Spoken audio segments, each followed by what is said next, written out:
The career of a grime fighter doesn't always mean working in horrendous conditions.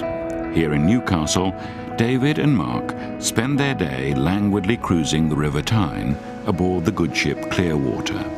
It's the pride of the Clean Tyne project.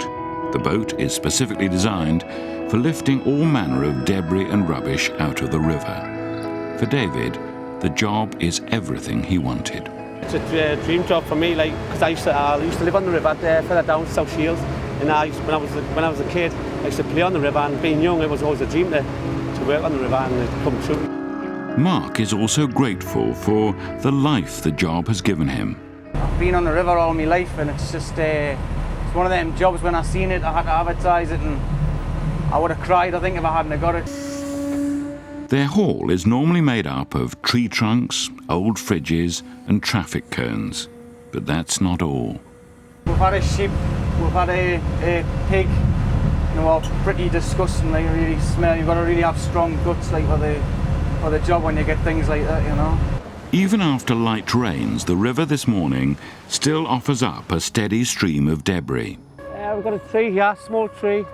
There's plenty of these in the river, These smaller branches are common, but after storms, they can get an awful lot bigger, and David's got the pictures to prove it. That's with all the floods in September. I bet you that must have been about a ton, maybe, Mark, 2.5 maybe.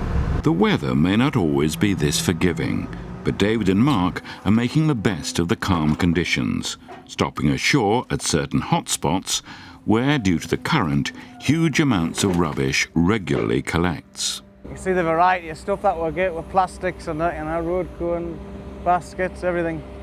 On the Tyne, there's still a constant flow of rubbish, but it was far worse 10 years ago.